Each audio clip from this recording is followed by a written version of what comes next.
Muy buenas tardes, somos Ana y María Cantarell y esto es Auditando el Universo. Una semana más vamos a intentar desentrañar los misterios del universo. ¿Qué tal, Ana? ¿Cómo estás? Muy bien, María. ¿Qué tal tú? Muy bien, esto es un poco raro, porque es la primera vez que no grabamos juntas. Vamos a ver qué tal sale.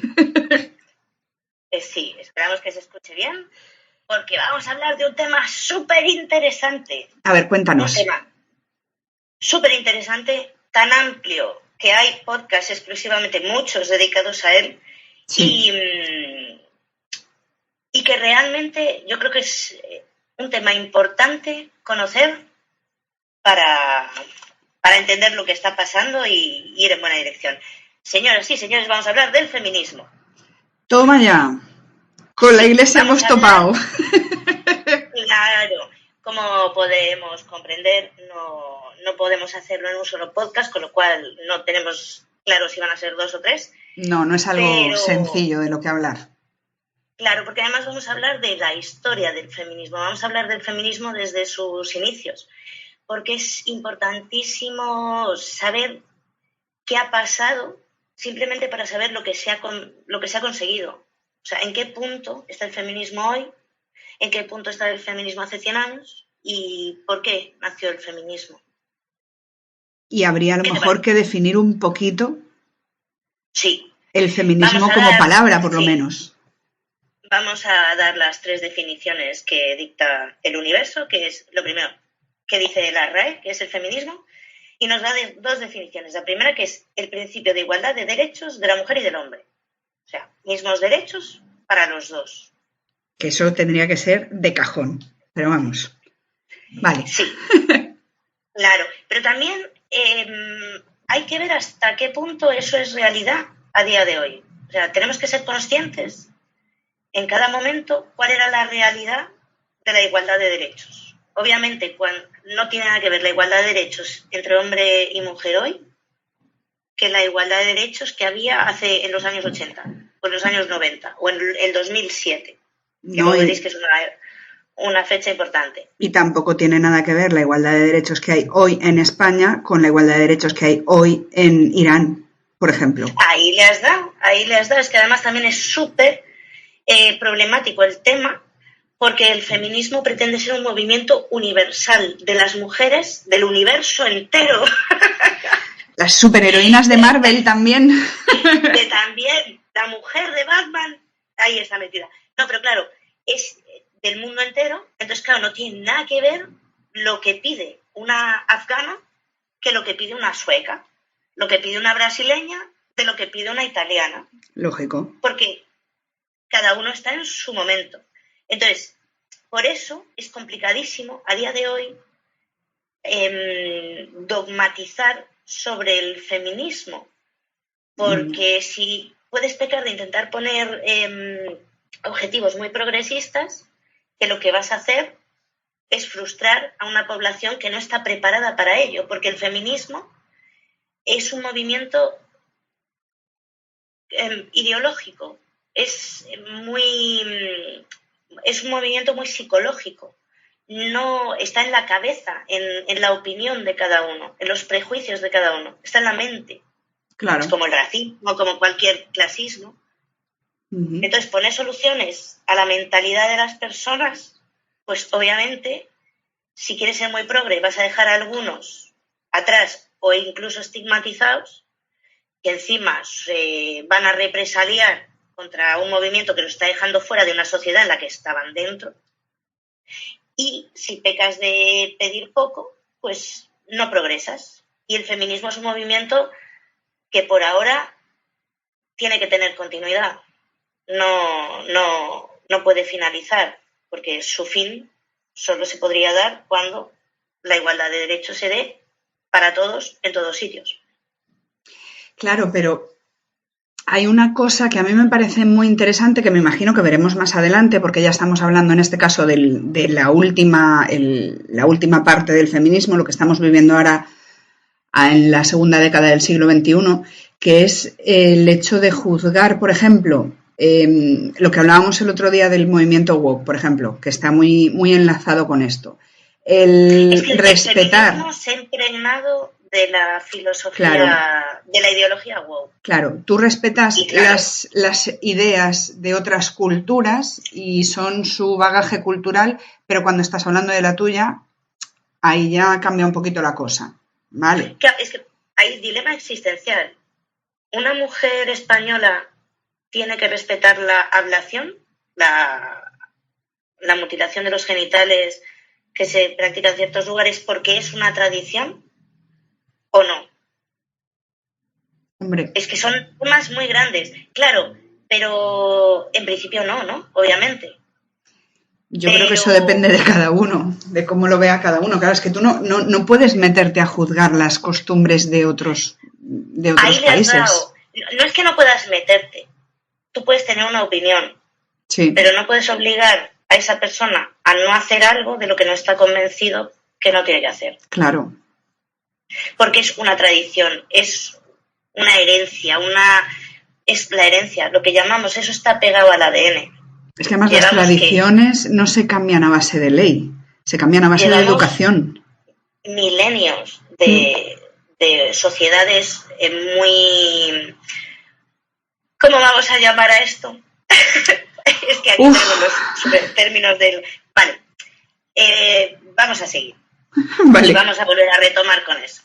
Porque si no, llevamos una línea y tenemos 20 páginas, aquí podemos estar hasta 2030. Claro, es que es un tema que cada cosa da para hablar muchísimo. Entonces, vamos a ver. El feminismo por la RAE, principio de igualdad, derechos, mujer y hombre. ¿Qué nos dice la Wikipedia? Que siempre es interesante escucharlo. Movimiento político y social, una teoría política y una perspectiva filosófica que, según la RAE, postulan el principio de igualdad de derechos de la mujer y el hombre. Tampoco se han matado los de la Wikipedia, también te digo, ¿eh? No. Y luego la ONU nos dice que el feminismo es un principio que lucha por la equidad de género y por el reconocimiento de las mujeres como personas físicas y sujetos de derecho. Que puede sonar muy retro a día de hoy aquí, pero es que hay muchas mujeres que no tienen derechos en muchos otros lados. Ya. Y en España, pues si no son mujeres, que las hay, son minorías que están un poco oprimidas. O sea, también nos vale. La ONU nos dice que ningún ser humano debe ser privado de bien o de derecho alguno a causa de su sexo y busca conseguir que las mujeres tengan iguales libertades que los hombres, además de eliminar la violencia contra la mujer que en su mayoría es ejercida por los hombres. Muy bien por la ONU, pero bueno. Entonces, el feminismo centra su análisis de la sociedad en el rol del patriarcado, ¿vale? En estructurar esas relaciones que siempre no, pero desde hace milenios han sido muy desiguales entre hombres y mujeres. Y entonces lo que hace es criticar a la sociedad por tener pues, a los hombres en palmitas y a las mujeres oprimidas. Quiere decir esto, a cada uno le ha dado un rol.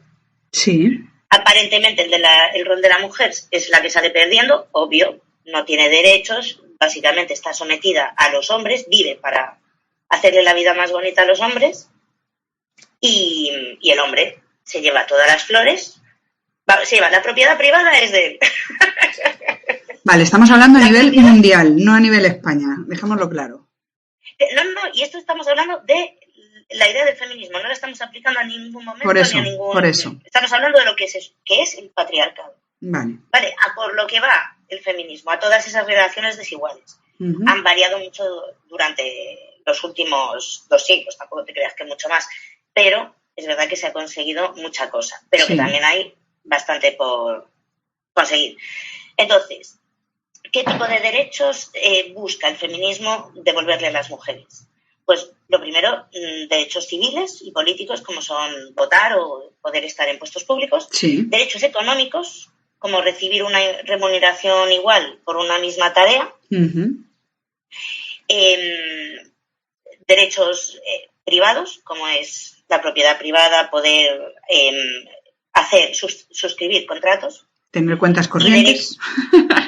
Cuentas, sí. Y derechos sociales, que son los más importantes para el feminismo, que es recibir una educación, ejercer sus derechos reproductivos, sus derechos, lo que quieras. Si lo quieres ejercer, bien, y si no, no.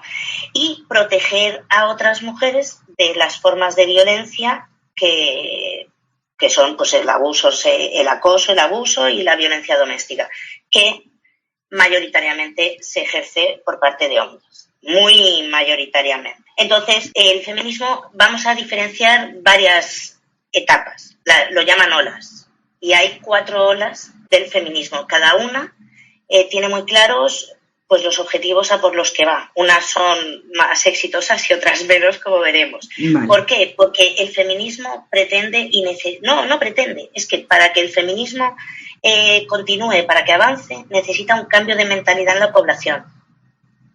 Y cuando hablamos de cambios de mentalidad en la población, normalmente los cambios de mentalidad, a base de ejercer mucha presión, pues suelen tener un efecto rebote. Claro. Normalmente la sociedad necesita cambiar la mentalidad de todo el grupo de una forma, pues con teorías, conceptos, explicando, o sea, con claro, la lógica, como con te la decía razón. antes, a través de la educación tú puedes cambiar una costumbre, puedes cambiar una tradición. A base de legislación, Claro, no, porque la gente la va a hacer o de otra manera o a escondidas, o va a ser eso, va a ser el extremista hacia el otro lado. Totalmente. Y hablábamos antes de la ablación. Si hubiese más educación, seguramente esas madres no verían tan beneficioso para sus hijas la ablación. El para que tú no ardas en el infierno porque eres mujer y puedes sentir placer, te lo quitamos. Y es que te puedes cargar a la niña en las condiciones que se hace y es una mutilación, o sea, es no necesaria, pero bueno, o sea, que la manda la tradición. Entonces, seguramente con más educación probablemente sería más reacias a dejarse convencer, pero bueno. Entonces, a mí me ha parecido muy interesante, hay una escritora, es periodista, se llama Luisa Posada Cubisa, que dice textualmente: el sesgo patriarcal y, por tanto, parcial o no universal, porque solamente para los hombres, favorece a los hombres, que la historia de nuestra cultura manifiesta permite afirmar desde las investigaciones feministas más actuales que la posición de la mujer sabia, entre comillas, o sea, la mujer del matriarcado, sí, en la sociedad primitiva, hasta la imposición de la cultura civilizada, o sea, del patriarcado, que es entre el año 30.000 y 5.000 antes de Cristo, es la historia de una progresiva pérdida de cualquier mínimo poder femenino y la sustitución de la humanidad por la masculinidad. Toma. Vale. Como mujer, ¿qué piensas? Hombre, si realmente hubiese existido ese matriarcado en principio, sí, lógicamente. No es algo que esté... Sí que por lógica lo entiendes, que si en un primer momento no había ningún conocimiento sobre fisiología, los hombres no sabían que como consecuencia de tener relaciones sexuales dejaban embarazadas a las mujeres y las mujeres eran esas diosas que de repente hacían que saliese vida de su cuerpo sin intervención ninguna, pues vale, sí, hemos perdido todo el poder. Bueno, todo no. No, es que ahí está, es que vamos a hablar del matriarcado, porque si está el feminismo reivindica supuestamente los derechos que alguna vez la mujer tuvo en el matriarcado. Claro, pero tampoco eran igualitarios en ese caso. No, claro, era al contrario. Pero bueno, no, es al contrario. El matriarcado, el poder, tanto político como social, es de la mujer, pero no lo ejerce en contra del hombre. O sea, no tiene maridos floreros. Precisamente porque la energía femenina es mucho más de colaboración que de confrontación, que es con lo que se asocia a la energía masculina. Aquí vamos a entrar y salir de la mística un montón de veces. Vale. Bueno, el matriarcado siempre se entiende que por ser femenino no va a por esa confrontación, sino va a una colaboración con los hombres, pero las que tomamos las decisiones somos nosotras. Porque decidir es una función de nuestro intelecto más elevado, ¿vale? Cuando una persona puede decidir es porque es una persona completa. Pero sin embargo... De eso nosotras no hemos podido decidir durante mucho tiempo.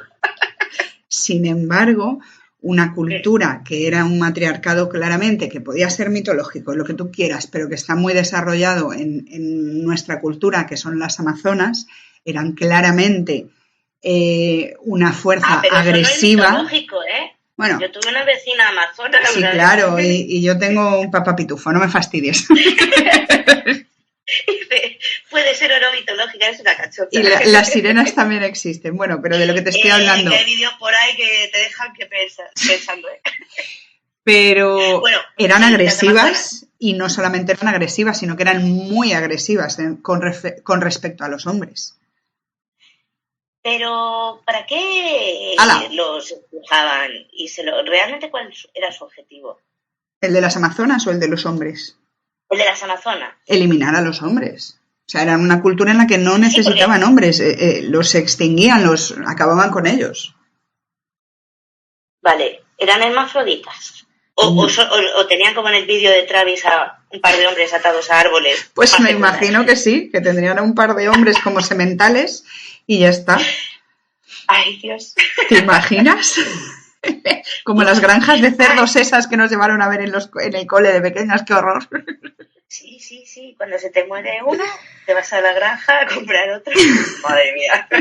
No, pero bueno, o sea, no deja de ser muy parecido a lo que se ha visto en Europa no hace tanto. Pero bueno, vale, pues eso. Pero bueno, no, hablamos de patriarcado, buen rollo. Vale, buen rollo. Ahora veremos. Todo bonito, seres de luz. Claro, pero no hay evidencias incontestables de que el matriarcado existiese como tal en un momento en la historia. Entendido como el antítesis del patriarcado, o sea, como esas mujeres que han dominado y sometido a los hombres.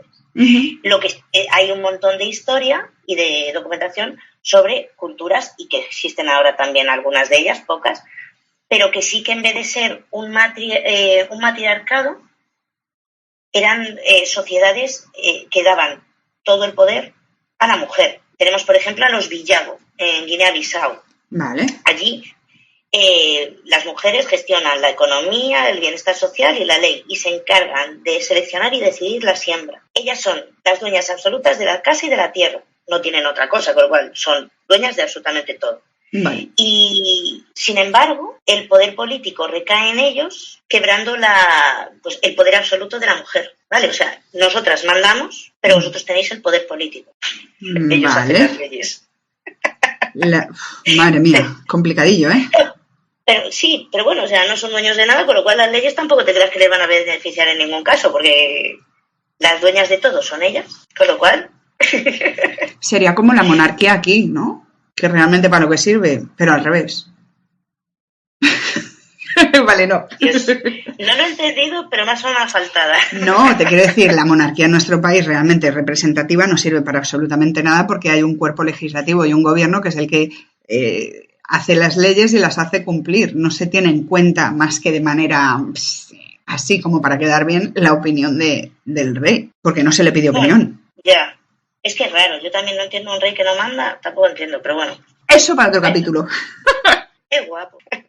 Pero bueno, ¿de dónde viene todo este eco del matriarcado? Porque es algo que se puso muy en boga en el siglo XIX. Sí. Porque después de la teoría de la evolución del señor Darwin, salieron un par de filósofos y antropólogos como Henry Morgan y Engels, filósofo, sí, que apoyaban la teoría de que había habido una sociedad inicial constituida en un orden matriarcal. Vale. Surgido pues de que el hombre estaba muy cercano al animal y ahí había promiscuidad y no había normas serias ni moral. Se dejaban llevar por la naturaleza. Vale. Entonces ahí mandaban obviamente las mujeres, porque nosotros somos la naturaleza, nosotras somos la naturaleza, según el patriarcado, y los hombres son la razón, lo cual nosotras no podemos tomar decisiones porque somos inconscientes y no somos previsibles.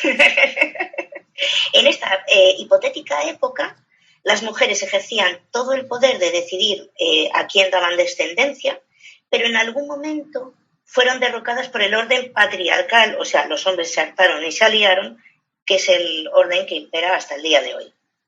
Cuando se separaron un poquito de los animales y empezaron a utilizar un poquito más la razón, ¿no? Sí, hubo una revolución, el hombre, pues, que podía pensar más racionalmente, pues dejó la promiscuidad y la vida de animal y decidió civilizarse. Hombre, sobre todo porque... Esto es una teoría del siglo XIX, esto no estamos hablando de que sea...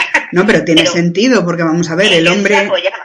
el hombre era el que estaba el que estaba alimentando a esos hijos y no sabía si eran suyos o no, pues por lo menos saber si son míos o no. ¿Y cómo lo haces? Pues atándolo a la pata de la cama. Nada, pero claro. No. Pero bueno, es una teoría del siglo XIX.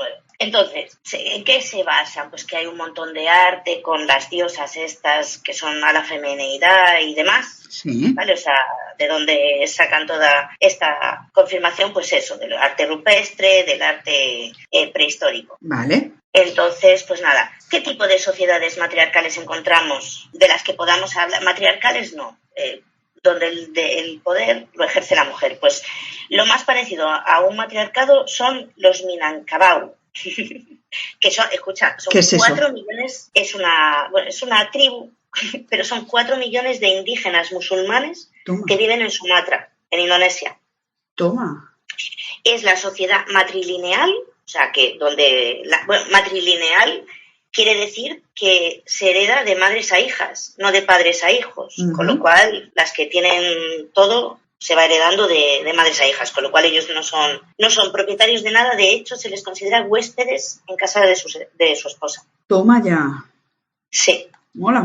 Y es una tribu es que 4 millones de personas yo me parece muy desafortunado llamarlo tribu. Ya es un poco más grande que una tribu.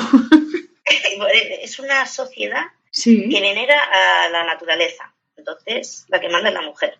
Claro, como las mujeres somos toda naturaleza y no pensamos. Ay, ya lo entiendo. Ya lo he entendido. Luego tenemos a los Mosuo, que están en el Himalaya, en el lago Lugu, están en China.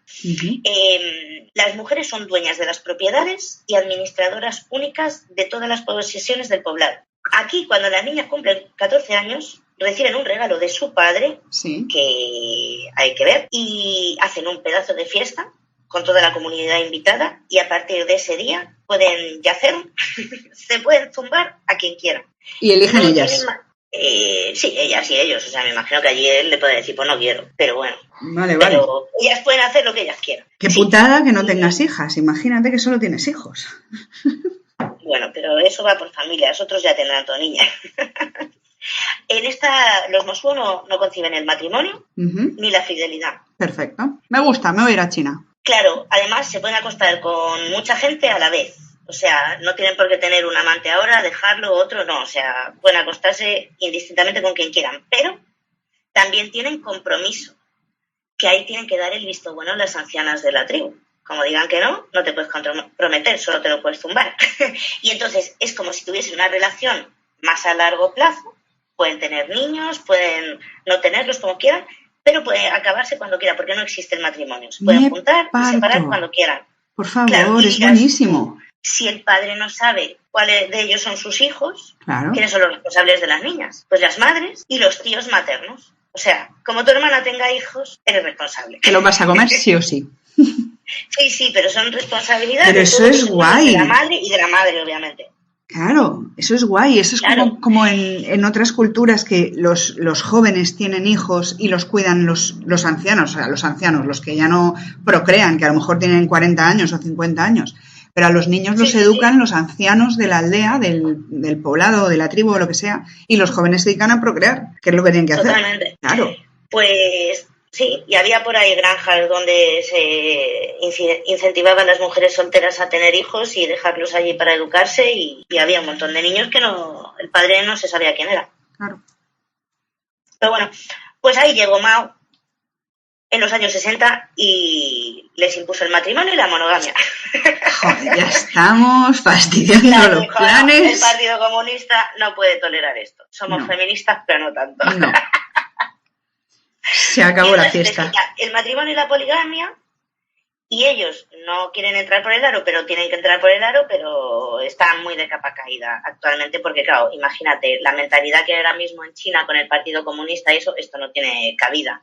Entonces dicen que los chinos van para allá de turismo, se hizo en un momento muy famoso como aldea para ir a visitar, y que ponían verdes a las tías, las llamaban fáciles, de ahí para arriba todo lo que quieras, que intentaban toquetearlas, porque claro, como se acuestan con quien quieren, seguro que quieren conmigo, porque como ellas siempre quieren, lo de siempre, ¿no? Y nada. Entonces está muy del capa caída, los Mosuo. Qué pena. Luego tenemos, estas me parecen súper interesantes, a las montañistas. Montañistas. En el siglo II. ¿Antes o después de Cristo? Bueno, ¿qué más? Es el siglo II. Después de Cristo, sí, claro, son después de Cristo. Porque eran un grupo cristiano, primitivo, que vivía en Asia Menor y veneraban a Cristo. Pero su Cristo era una mujer. ¡Ole! Claro, ¡Ole! ahí ellas, claro, tú imagínate, la iglesia las persiguió, creo que duraron 100 años y las declararon herejes y las quemaron vivas, porque la iglesia dijo, ¿pero esto qué es? Bendito sea Dios. Y claro, como todo, de repente se corrió la voz y llegó al Vaticano. Y el Vaticano dijo, ¡tú! A la hoguera. Y las acabó. Bueno, el Vaticano yo creo que en el siglo II no existía, pero la iglesia católica se las cargó. Sí, papas tenía que haber. Pero bueno, igual no les había dado tiempo a construir el Vaticano todavía. No, tía, no. Qué incultura, tía, ni idea de cuánto está el Vaticano ahí puesto. Pero no te... Vale, tú sigue. Pero bueno, además, las montañistas lo que hacían era transmitir el amor de Cristo a través del acto sexual. Vale. Y claro, o sea, que las quemaron, herejes quemadas. Fin de las montañistas. Qué mala leche, de verdad. Sí. Luego tenemos a los Casi, por último, que es una minoría étnica que está en la India y las mujeres dominan la política y la gestión de los recursos. Pero, claro, en la India, en esa zona, está habiendo mucha conversión al cristianismo y está acabando con los Casi. Se está convirtiendo la gente al cristianismo y está dejando a los Casi. Así que sí, que tenemos evidencia clara, actual y antigua, de que ha habido sociedades donde la mujer ejercía el poder. Pero ha durado muy poquito. Sí. Muy poquito. Y luego te quiero comentar 3 cosas que me parecen súper interesantes. Lo primero, el Código de Derecho Canónico, que no se firmó hasta 1917, la Iglesia, donde dice que la mujer tiene que estar al servicio de la familia, que la mujer tiene el estatus de un niño o de un deficiente textualmente, que la mujer es la aberración del único sexo fundamental, somos la aberración de los hombres, tío, y que la mujer solamente actúa como recipiente de la simiente viril. 1917. Joder. Sí, que esto es del siglo II después de Cristo. Madre Luego otra cosa que mía. me parece súper interesante es la leyenda de Lilith, ¿vale? Que es la compañera de Adán, exactamente igual que él sale del polvo, sí. ¿Cómo lo has dicho? Lilith. L-I-L-T, o sea, L-I-L-T. Lilith. Sí, Lilith. Que es la madre de los vampiros, tía.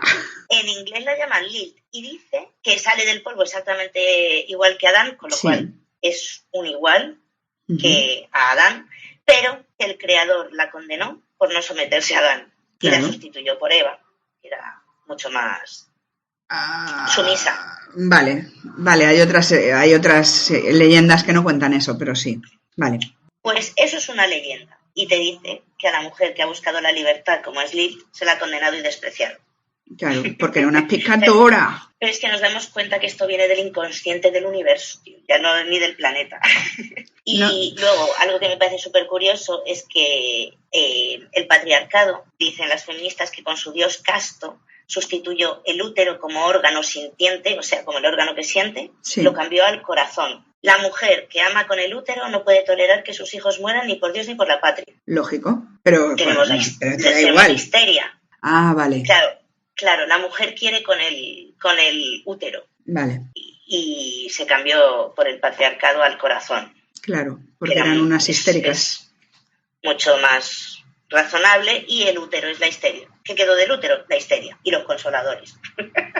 Que lo arreglaron todo.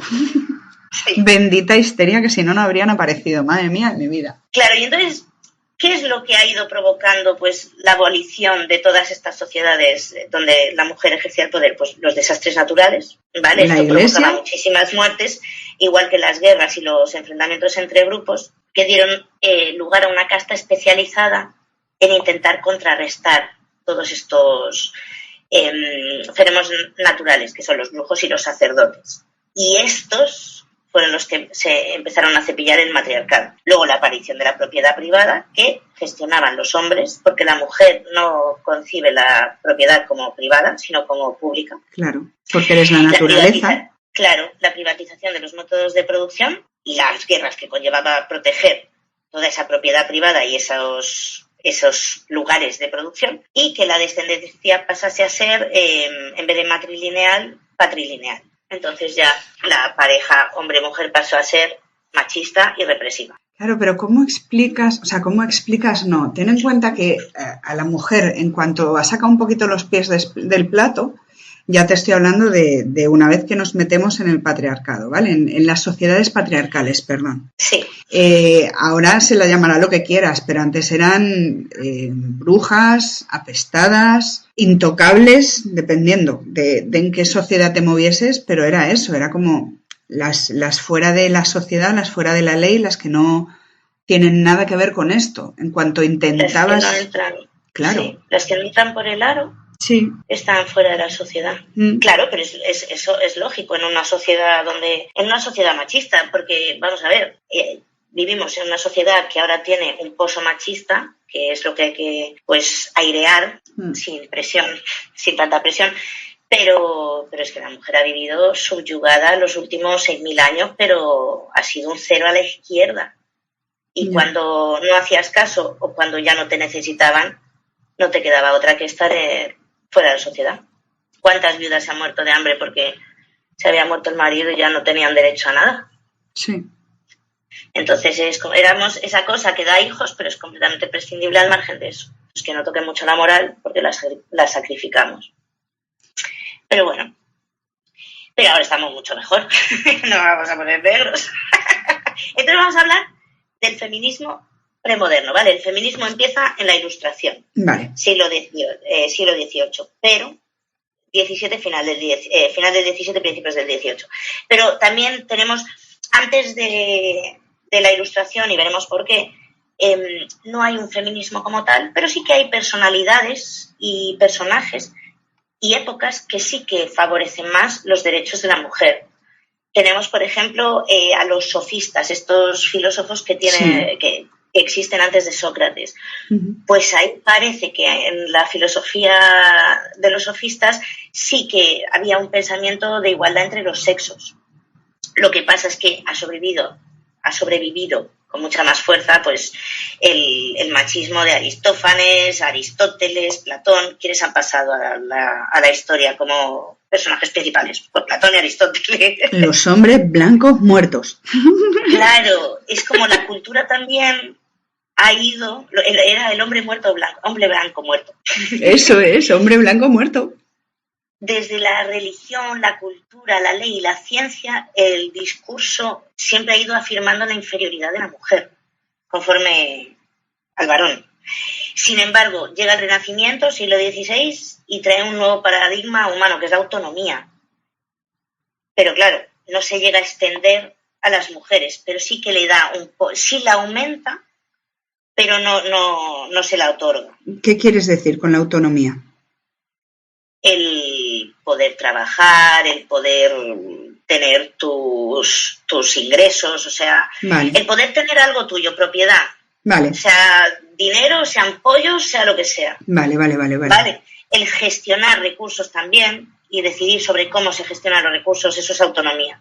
Uh-huh. Pero se le dio un poco más a la mujer, pero no se le dio nada, ni mucho menos como la del hombre. Vale.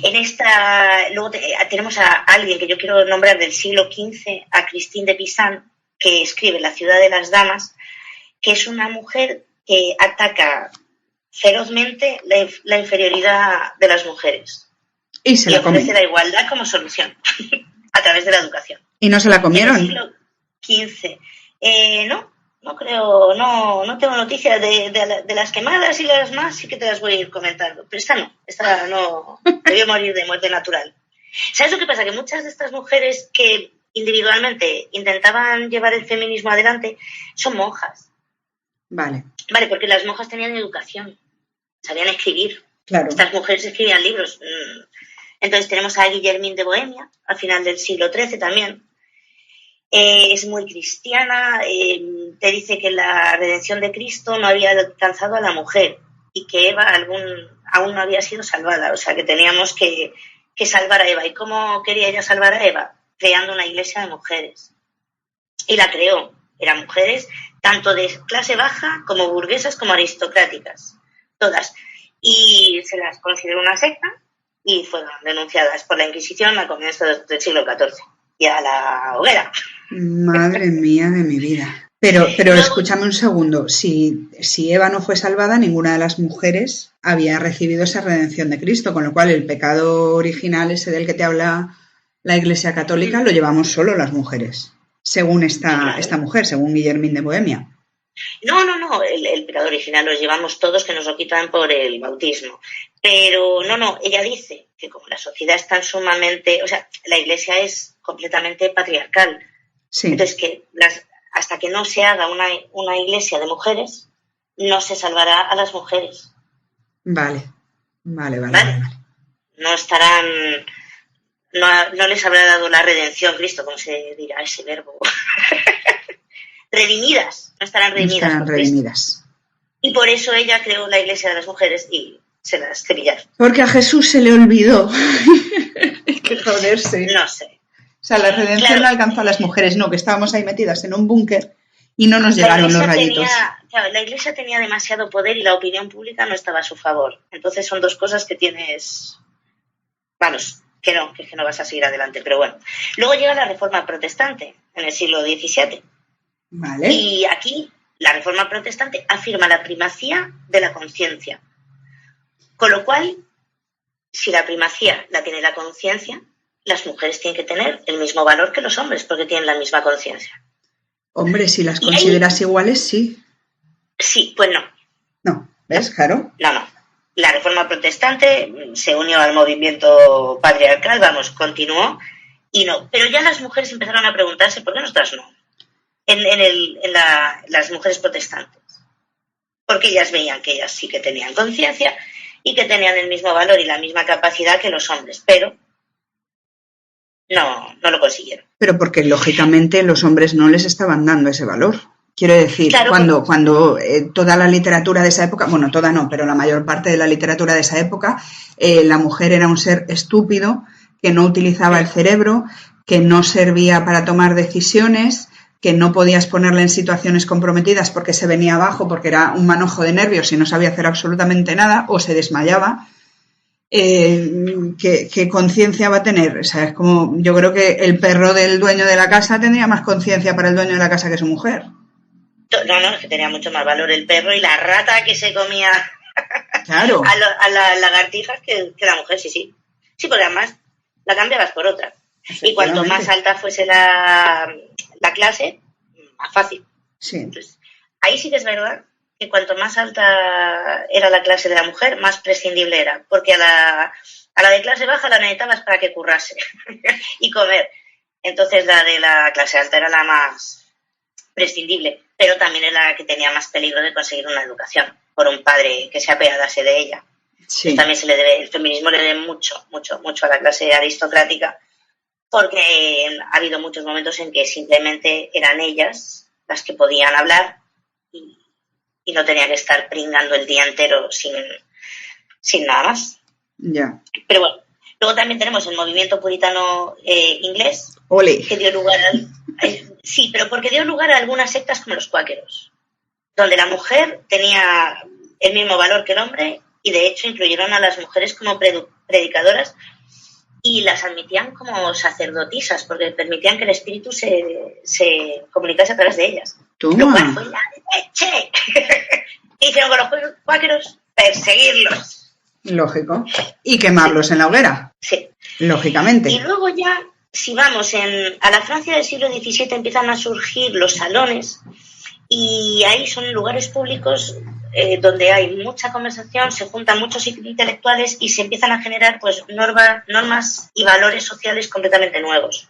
Se empieza a discutir ya de qué valor tienen las mujeres, se dan cuenta de que las mujeres tienen mucha presencia en esos salones y son las mujeres las que principalmente se dan cuenta de eso, lo cual les empieza a hacer sospechar que igual ya es el momento de que la sociedad se dé cuenta. Vale, va preparando como la mentalidad. Entonces, llegamos a la Ilustración, la primera ola de la Ilustración, que es del feminismo, que es el feminismo ilustrado y la Revolución Francesa. ¿Y qué pasa? Que para que el feminismo se dé, hay una cosa que tiene que darse, y es la razón, el racionalismo. La Ilustración es el movimiento del racionalismo por excelencia. Sí. Claro, ¿a quién le debe ese racionalismo? A Descartes. Hay que joderse. Hombre, blanco y muerto. A las feministas. Sin Descartes no habría racionalismo. Y sin racionalismo no habría ilustración y no había feminismo. Sí. Claro. Entonces, lo que te dice el racionalismo es que no se elige ser mujer ni ser hombre, con lo cual, como nadie elige, por narices, tenemos el mismo valor.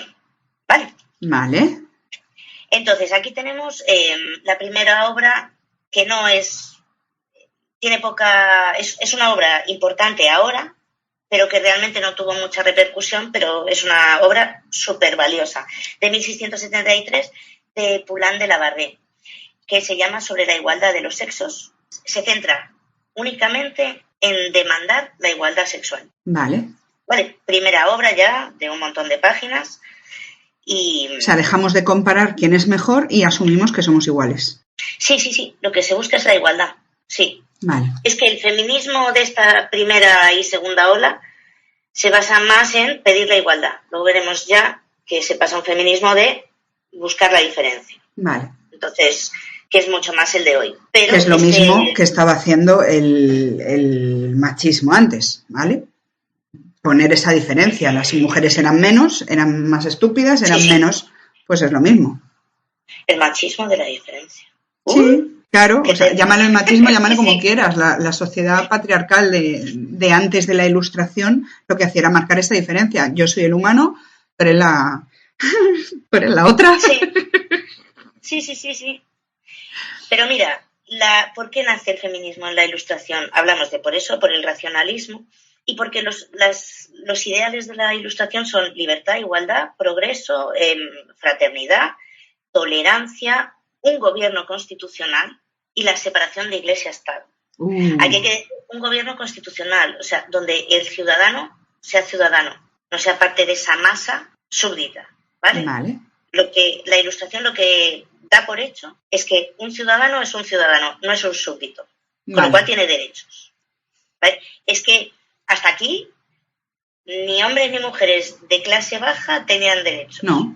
La alta de aquella manera, y había normalmente un rey que podía cortarte la cabeza porque se hubiese despertado con el pie izquierdo. Vale, entonces, estos ideales dan a luz la mentalidad en mucha gente de que la mujer es igual al hombre. Lógico. ¿Es igual al hombre? No. Es igual en derechos al hombre. ¿Vale? No es igual a la mujer, no es igual al hombre. Es igual en derechos.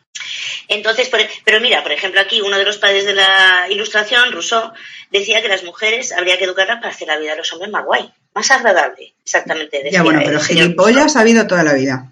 Uy, perdón, se me ha escapado. Claro, por ejemplo, Celia Amorós, gran feminista, filósofa, escritora y ensayista, nos dice que el feminismo solamente se puede articular teóricamente a partir de premisas ilustradas. Antes no, claro, antes no existía. Claro, no.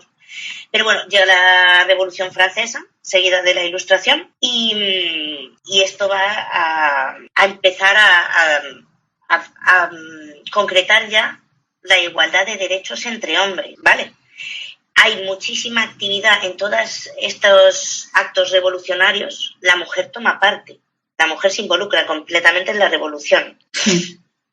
Y entonces se ve luchando hombro a hombro con los hombres y haciendo lo que cada uno tiene que hacer. Entonces empieza a haber una idea de que hay que exigir con muchísima contundencia la igualdad sexual. Porque si estamos aquí en la guerra y estamos codo con codo y yo estoy haciendo lo que tú, pues... Claro, pero estás ganando derechos y libertades sociales y políticos para los hombres. Para que el portero de discoteca tenga los mismos derechos que el marqués, pero las mujeres no. Claro. No, porque lo veremos. Ni en la Ilustración ni en la Revolución Francesa el feminismo sale victorioso. Claro. Victorioso objetivamente hablando.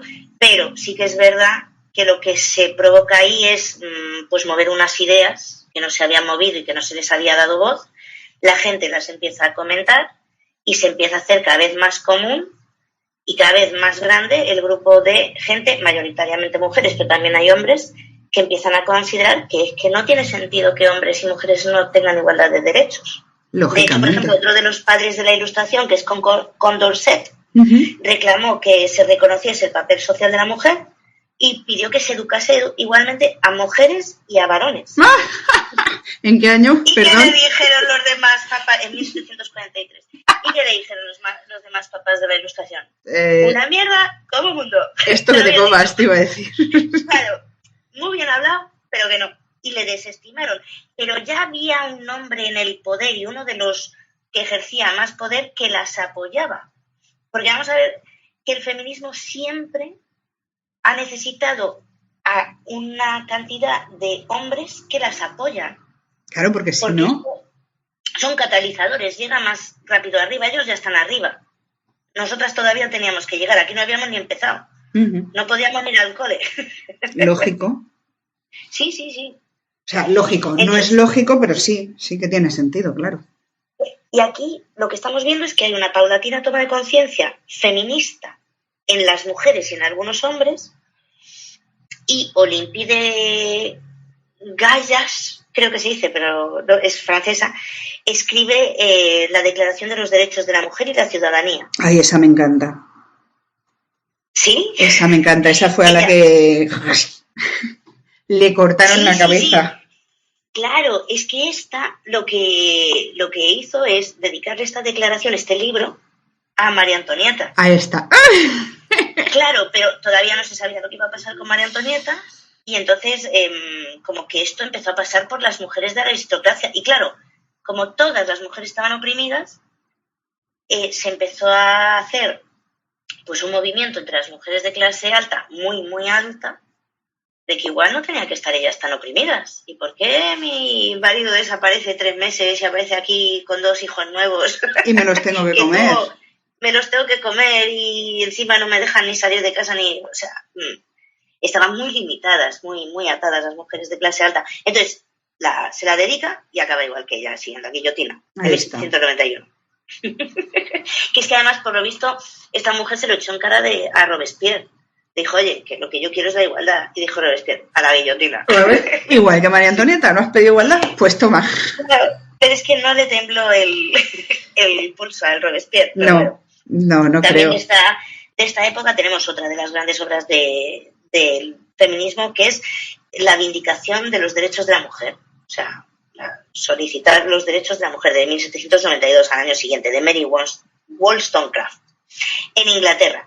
Se considera este sí como el primer clásico del feminismo y lo que nos viene a decir Mary es que la clave para superar la subordinación femenina es el acceso a la educación.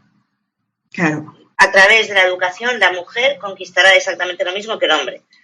Porque si tenemos la misma preparación, claro, lo que no le puedes pedir es que a ti no te formen y encima te exijan, porque claro, vas a quedar como si fueses tontas. Efectivamente. Sin embargo, no da ninguna importancia al voto. Que luego veremos que ahí hay un rifirrafe entre feministas por el tema de voto o educación, no primero voto, no primero educación, que es curioso. Hombre, yo te digo una cosa. Yo pondría primero la educación y después el voto. Porque para votar tienes que saber lo que estás votando. Ya, pues no se hizo así. Ya. Y yo soy de las que pienso que primero el voto y luego la educación, porque como decía la grandísima Clara Campoamor, déjalas votar, que van a aprender la democracia votando. Porque había mucho miedo al voto femenino antes de cuando empezaron a pensar en dárnoslo. Aquí no estamos ni pensándolo. De hecho, aquí en 1804 sale el Código Civil Napoleónico, que recoge todos los avances de la Revolución Francesa y niega todos los derechos civiles que se han reconocido para los hombres, se los niega a las mujeres. Y además impuso un montón de leyes discriminatorias. Vale. El ámbito de la mujer era exclusivamente el hogar. O sea que ellos no ponían la lavadora, ni tenían la ropa, ni fregaban, ¿no? No, ni ponían el conga. No, el lugar de la mujer era la casa. No podían decidir, eran consideradas menores de edad. No podían tener la custodia de sus hijos. Pero eso lo hemos visto. Escúchame, eso lo hemos visto en España hasta hace poquito tiempo. Aquí el señor Napoleón ya instituyó como delito específico el adulterio de la mujer, bueno, y el aborto, ni te digo. Claro. Y solamente se dejaba a las mujeres educarse hacer educación primaria, educación media y superior. O sea, leer y escribir, sumar y restar. Tal cual. Ya está. Con lo cual podemos decir que tanto la Revolución Francesa como la Ilustración, a efectos prácticos, fue una derrota para el feminismo. Pero lo que hizo fue lavar muchos cerebros y quitarles un poquito de caspa. Escucha, y dar educación a muchos hombres que no la tenían, que pudieron acceder por fin a esa educación, que es lo que hace que las mentalidades cambien. María. No. Los hombres se han estado educando, aunque solo fuesen los de clase alta, desde... Claro, pero el acceso a la educación estaba en la Iglesia y en los nobles únicamente. No, pero yo creo que el feminismo necesita a la mujer. Sí, el hombre, coño, ya sé a que... título personal individual, puede. A título social no se va a quitar méritos en la vida. Y el feminismo necesita que las mujeres se formen y les digan a los hombres... Porque las mujeres no las educaban más que hasta la primaria. Entonces, eran simples en esas cosas porque no tenían ninguna formación. Entonces, ¿cómo iban a discutirle a su marido que ellas eran inferiores? Porque como tenían chochete, el cerebro no les daba para se les escapaba por ahí. Porque ellos te lo demostraban científicamente, pero sí. Ya. Entonces, no. Han necesitado que las mujeres se educasen para decir, oye, que no somos tontas. Pero mujeres educadas también ha habido toda la vida. Mal que nos pese, gracias a las religiones que han admitido a mujeres que han podido estudiar. Entonces, la mujer que estudiaba era consciente de que el hombre no era superior, pero una mujer contra todo eso no iba a hacer nada. No. Y con todas las mujeres de parte de los hombres. Claro. Entonces, porque era lo que les habían explicado y les habían dado el cerebro. Entonces, no, sí, porque además una mentira, si la repites mucho, al final se convierte en verdad. Entonces la gente se lo creía, ya está. No había más. Claro. Pero, o sea, es que no quiero poner ejemplos, pero yo muchos hombres que conozco, bueno, o sea, si de verdad consiguiesen que su mujer se convenciese de que es más simple que él, ¡buah! Eso iba a ser una guapa todo el día. Es que no me jodas, pero yo lo haría también siendo mujer. Si a mí me dice mi churri, yo soy más tonto que tú decides. Bueno, te vas a cagar. No van a cambiar las cosas ni nada. A la cárcel todos. Sí, pero bueno, no hay educación, pues no hay discusión. Vale. Una pena. Entonces, nada, pues llegamos a la segunda ola del feminismo, donde ya no va a ser simplemente, pues eso, una idea en las mentes de unas cuantas mujeres. Uh-huh. El siglo XIX, que es cuando se da esta segunda ola del feminismo, es el siglo de los grandes movimientos sociales, de la industrialización ya masiva. Aparece por primera vez como un movimiento de carácter internacional el feminismo con una idea ya autónoma, teórica y organizativa. ¿Qué quiere decir esto? Que las mujeres tenían claro que para triunfar había que organizarse, uh-huh, porque había que reunir fuerzas. Y ponerse todas de acuerdo, claro. Era muy grande. Sí. Efectivamente. Y necesitaban teorías, conceptos, formas de justificar esas ideas. No valía con las ideas simplemente, ahora había que estudiar, pensar y darle al coco. Claro, porque ellos nos las estaban rebatiendo con teorías científicas que venían desde cientos de años antes, que habían defendido esos hombres blancos muertos del principio.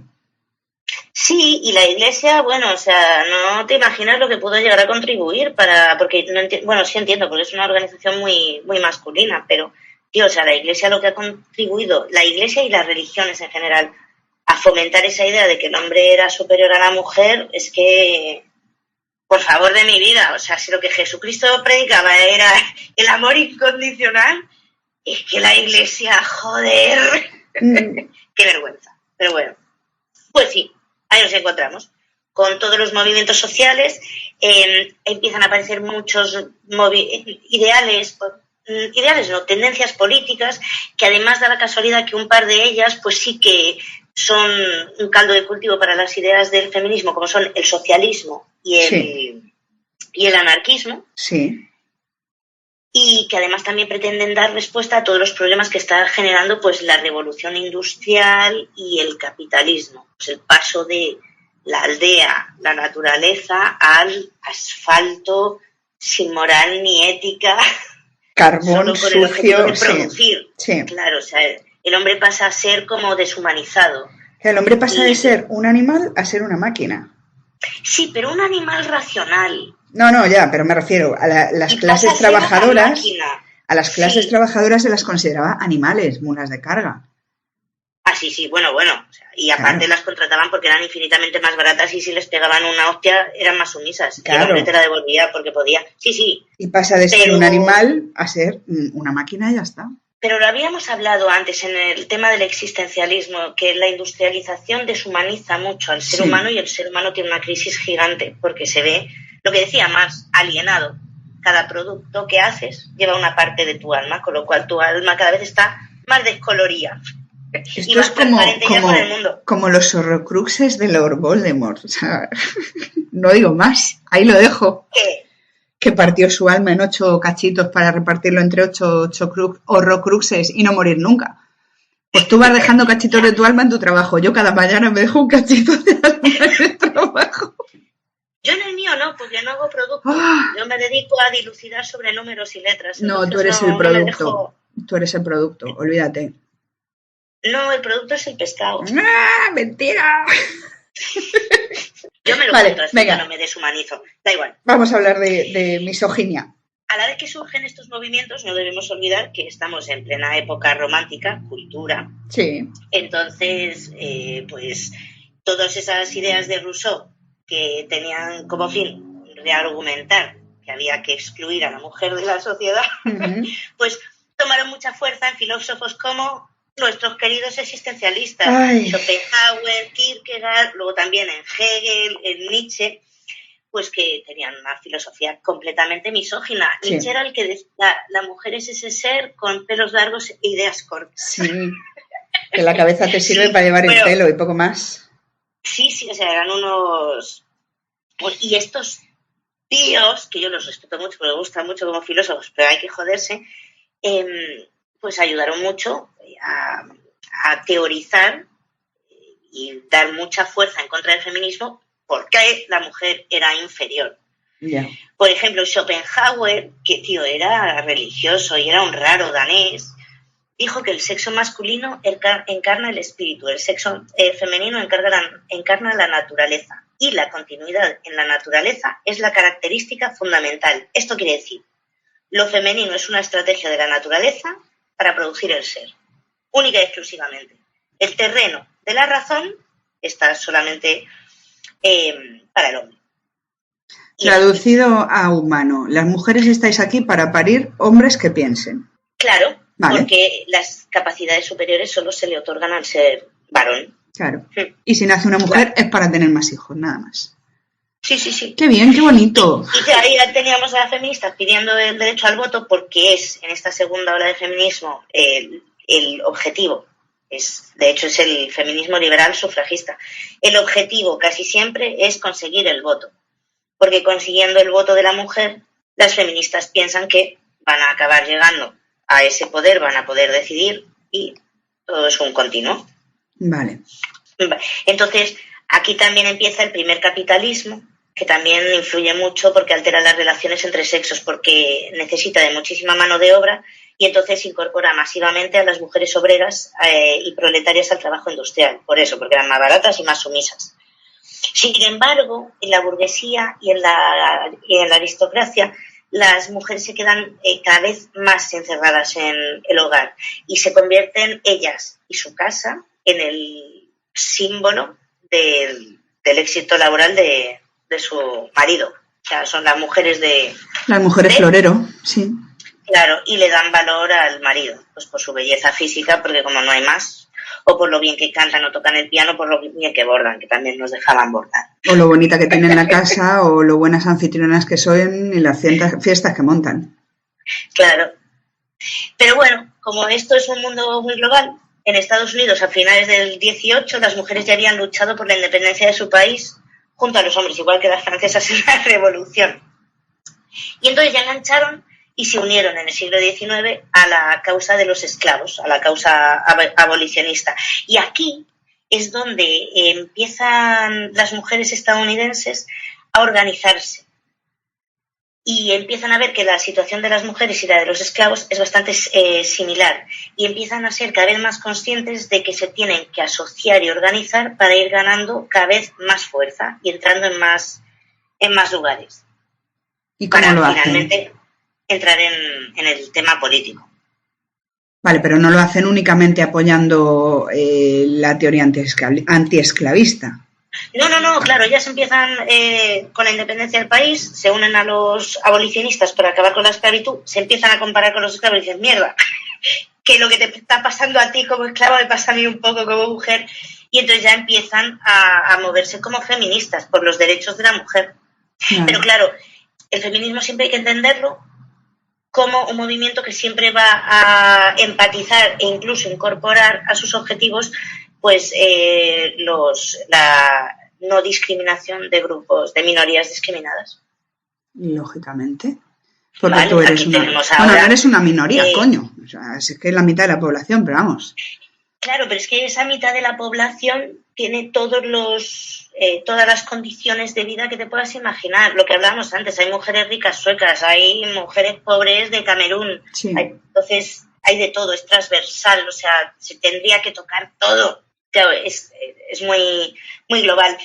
Y en 1940 se celebra el Congreso Antiesclavista Mundial en Londres, que pues, rehusó reconocer como delegadas a 4 mujeres. Escucha, 1840, no 1940. He dicho 1840. He dicho 1940, sí. Perdón. No, 1840. Pues se niegan. Y sin embargo, solo 8 años más tarde, en Nueva York, se aprueba la Declaración de Seneca Falls, que es uno de los textos básicos del sufragismo y de los derechos de la mujer. De hecho, lo que se habla en Seneca Falls es que si esos principios en los que se han basado para crear un país nuevo sí. han de ser los mismos principios que se han de utilizar, en los que se han de basar para crear otro país nuevo que incluya a la mujer. Claro. O sea, lo que hace la mujer estadounidense es coger toda la experiencia que tiene de los últimos 50 años y decir, hemos hecho todo esto, con todas estas enmiendas y todo lo que tenemos aquí, pues ahora vamos a aplicar esto a las ciudadanas de Estados Unidos. Que llevan 50 años currando aquí igual que un tío, claro. Claro, y esto se considera como el primer congreso, la primera declaración de que la puerta se había abierto y ya no iba a haber Dios que la cerrase. O sea, esto fue como de estar todo en un tema mental y convenciendo y de opinión, se empieza a poner todo en la práctica. Entonces, el sufragismo tenía 2 objetivos: el derecho al voto y el derecho a la educación. Y ambos objetivos tenían que ir a la par. Vale. No podían ir por separado. Uno se conseguiría antes que el otro, o de una manera u otra.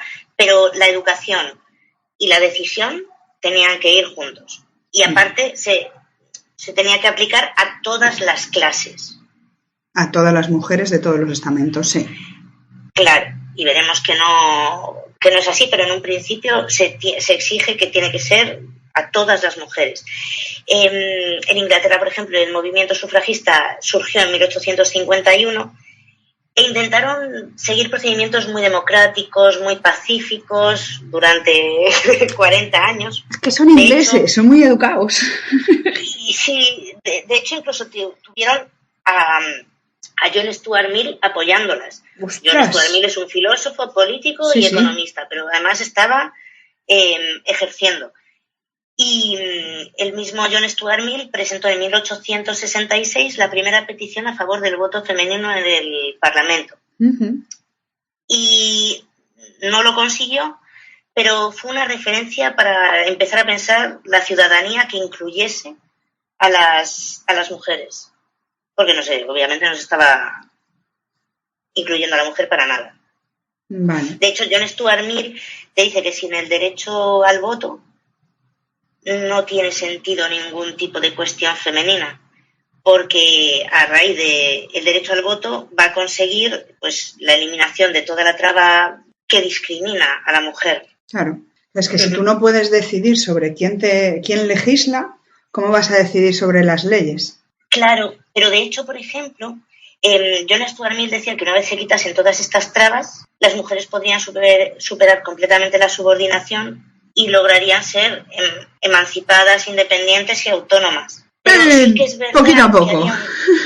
A mí esto me parece súper curioso porque había un miedo enorme a dar el voto a la mujer. Lógico. Lo primero, porque algunos pensaban que la mujer, como era medio lerda, pues iba a votar exactamente lo mismo que el hombre. Entonces iba a haber como una duplicidad de votos, con lo cual era como una especie de fraude o de estupidez y no tenía sentido. Y luego había otro grupo que pensaba que no, es que a la mujer no se le podía dar el voto porque la mujer es súper conservadora y nos vamos a cagar. ¿Qué digo yo? Pues sí, suele ser al contrario, ¿no? Los hombres más conservadores y las mujeres más. Nosotras somos las que introducimos mejor el cambio y ¿no? Es como, pero ahí había me parece súper curioso, mucho miedo a que el voto femenino fuese conservador exclusivamente. Eso estoy segura que lo pensaban hombres. Sí, claro. Para justificarlo. Estos eran los que no querían darle el voto. Y claro. Unos no, porque iba a ser el del marido, y otros no, porque van a votar a Vox. Sí. ¿Te imaginas?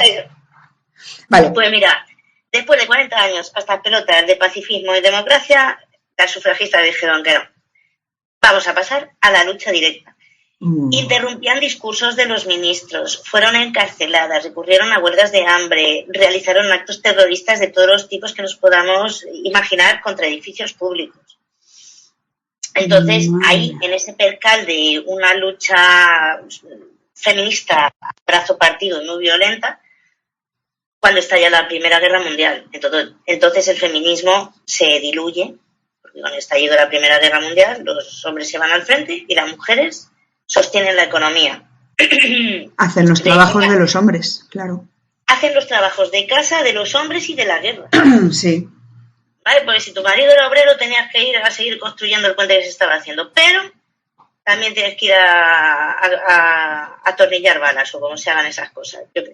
Tenía que hacer el trabajo de casa de los hombres y de la guerra. Y dile tú, después de eso, que no va a votar. Vamos. No pudieron, claro. O sea, aquí, después de la Primera Guerra Mundial, las mujeres dijimos, ahora sí que tenemos el toro por los cuernos. Y dijeron que podrían haberles dicho que no. Pero claro, no tuvieron moral para decirlo. Ya la mentalidad había cambiado. Y entonces el rey Jorge V amnistió a todas las que habían encarcelado, pues eso, por todos los actos violentos sí. que habían cometido. En 1917 aprobaron la ley del sufragio femenino. En Inglaterra, ¿eh? Vale, sí. Claro, en esta primera ley las mujeres pueden votar por primera vez, pero solo las mayores de 30 años, que además tienen que tener ciertos requisitos de propiedad. ¿Cómo qué? ¿Tienen que tener casa o qué? Sí, pero es que eso no sé de qué propiedad, que tener más si de no 2 tenían libras propiedades. En joyería, porque claro, no tenían por propiedad. Ahora no tenían propiedad. Estamos hablando del derecho a voto, no de... ¡Cabrones! No de, sí. O sea, imagínate, una mierda. Pero no llegará hasta 10 años más tarde, en 1928, que ya el voto femenino se extiende a todas las mujeres mayores de 21 años en igualdad con los hombres, o sea, sin ningún requerimiento del haber nacido inglés o poder votar allí. La madre que los parió. Claro, y aquí nos plantamos en los años 30, donde la mayor parte de las naciones desarrolladas pues ya tenía reconocido el derecho al voto femenino. ¿A que no sabes cuál no? Que te vas a flipar. ¿Estamos hablando de Europa o estamos hablando del mundo? Europa. Sí, Europa. Estamos hablando del Occidente porque... Es que da igual lo que diga, voy a ofender a quien diga, con lo cual prefiero no decir nada. Porque menos te imagines, tía. El que menos, así no ofendes a nadie. El que menos me imagine, Alemania. Sí. No. Suiza, que no llegó el voto femenino hasta 1970, lo que son las cosas. Estás de coña. Espera. Sí. Suiza, son los banqueros. Todo tiene sentido. Todo tiene sentido. No hay nada más patriarcal que los bancos. Que los bancos, claro. Amigo, ¿le vas a dejar meter la mano a la mujer ahí? No. Claro, hostia, 1970. No. Sí. Qué fuerte. Pues nada, hasta 1970, una leche para nada. Y aquí el feminismo se asocia con el movimiento socialista y marxista. Vale. Pero entonces, es como se ha asociado también antes al antiesclavista, o sea, se arrima a los que piensa que pueden ayudarle a conseguir el siguiente paso. Claro, a los que están preparados para echarles una mano. Necesitan hombres y gente metida dentro del poder que les pueda echar una mano. Claro. Porque, claro, habían conseguido el voto, que era su súper objetivo. ahora había muchas más cosas que luchar, pero es como si hubiese entrado el feminismo un poco en stand-by, porque a lo que necesitaban dedicarse era investigar, estudiar, teorizar, para poder seguir adelante, una vez conseguido el voto. Entonces, los socialistas daban una importancia enorme a la transformación de la institución familiar, porque, claro, condenaban la doble moral que había, una familia muy opresiva y la mujer muy reprimida por el hombre, pero el hombre podía hacer lo que le daba la gana. Sí. Entonces, los socialistas marxistas defendían más, pues, que el matrimonio se pudiese disolver, porque era muy represor. Divorcio. Si no se podía disolver y solo llevaba la injusticia, la infelicidad. Claro. Y a que si tú como marido puedes hacer lo que quieras, tu mujer también. Y claro, pues la feminista dijo, ¡ey! Vosotros no gustáis, vuestra idea. Claro. Acuerdo prematrimonial, por favor, ya directamente. Lo mío es mío y lo tuyo es tuyo. ¿Qué es eso de quedarse con lo mío? Claro, y este movimiento socialista es el primero que dice que la subordinación de la mujer no estaría en las causas biológicas, como se venía diciendo históricamente, sino que era por causas sociales. Claro. Con lo cual, si la mujer se emancipaba, tendría su independencia económica. O sea, no tenía ninguna traba para tener una independencia, una autonomía exactamente igual que la del hombre. Lo que pasa es que la sociedad no se lo estaba dejando hacer. Madre mía. Y también es verdad que el socialismo iba siempre más a proteger a las clases más desfavorecidas, o sea, dejaba bastante de lado a las mujeres de clase alta. Y luego el anarquismo, que el anarquismo realmente no es que apoyase plenamente a la mujer, es que apoyaba plenamente la libertad. Claro. Entonces, dentro de esa libertad también tenía que entrar a narices la mujer, pero el anarquismo sí que ayudó a pasar la idea del feminismo, pero porque era un defensor de las libertades de todos en todos los sentidos. Individuales. Entonces, también sí, el anarquismo es súper individualista, sí. Claro. Claro, es que tú como ser humano único tienes derecho a hacer lo que creas que debes hacer, siempre y cuando no dañes a otro, lógicamente, pero no tienes por qué aceptar lo que te imponga nadie, porque nadie va a saber mejor que tú lo que está bien para ti y lo que no. Entonces claro. Te va a dar igual que seas hombre que seas mujer, es individualismo puro y duro, no es... A mí me tocan mucho los huevos cuando dicen es que el anarquismo es el caos puro. ¿Qué coño caos puro? Si tú, como ser humano, pudieses regirte según tus propias necesidades sin tener en cuenta, perdón, a papá Estado ni las necesidades de todos los que cuelgan de ti, probablemente tu vida sería mucho más sencilla y mucho más tranquila. Totalmente. Y es que además si tú abogas por la libertad de todos... y con la libertad como el principio que lo rige todo, entonces las relaciones entre hombres y mujeres han de ser absolutamente libres. Claro, y respetuosas, coño, porque si tú estás pidiendo que se respete tu libertad, tienes que respetar la de los demás, lógicamente también. Claro, pero ¿sabes lo que pasa? Que había una cosa que los anarquistas veían como un peligro del feminismo, y era como las feministas pedían, o sea, en un futuro y demás, el que el Estado les diese sus libertades, se las garantizase. Para los anarquistas eso quería decir que el Estado era el que estaba regulando la procreación, la educación y el cuidado de los niños. Claro. También a los anarquistas les repelía un poco bastante el que las feministas pretendiesen pues que desde el Estado se pusiesen ciertas leyes que iban a obligar a todos, que eso va en contra completamente del anarquismo. Pero bueno, las mujeres encontraron ahí su lugar y durante un tiempo fueron mano a mano. Luego ya el movimiento anarquista fue perdiendo fuerza y ya. Pero bueno, paralelamente también tenemos que hablar de que, viendo que se ha conseguido el voto y viendo que las mujeres van avanzando, pues aparece por la parte conservadora la mística de la feminidad. A ver, cuenta. Es que eso suena tan bonito. Claro, pero es que lo vamos a entender muy bien. La mística de la feminidad se considera por parte del feminismo como la reacción patriarcal contra el sufragismo y la incorporación de las mujeres a la esfera pública durante la Segunda Guerra Mundial. Vale. Acaba la Primera Guerra, las mujeres pueden votar, han entrado masivamente a trabajar. Empiezan entre el año 31 y 35, algo así, entraron 1000 y pico mujeres en las universidades en Reino Unido solo, que parece una pero es que no había ninguna, claro. Claro, y primero habían tenido que acabar la secundaria, que no se la habían dejado hacer antes, o sea, se da un empuje muy grande a la mujer en todos los ámbitos. Y entonces, pues claro, el patriarcado responde con la mística de la feminidad. Esta mística de la feminidad que hace, pues identifica a la mujer con exclusivamente madre y esposa. Claro. Con lo cual, se cepilla de un plumazo cualquier tipo de realización personal, culpabiliza a todas aquellas que no estén dispuestas a ser madres y esposas, a desvivirse por los demás y olvidarse de ellas mismas.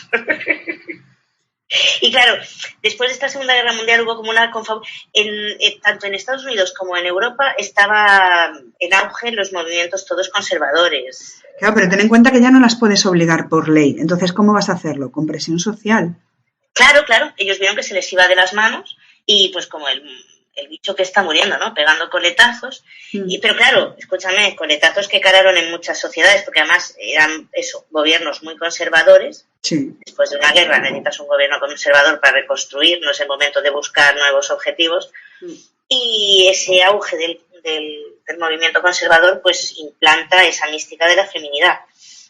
Entonces, lo que quieren hacer es alejar a las mujeres de sus empleos, de sus trabajos. Necesitan sacarlas y diciéndoles que además, como ya ha acabado el tiempo bélico, tienen que volver a casa. Y tienen que volver a ponerse vestiditos y volver a prepararle la cena a su maridito y el periódico en la mesa y las zapatillas calentitas delante de la hoguera. Claro,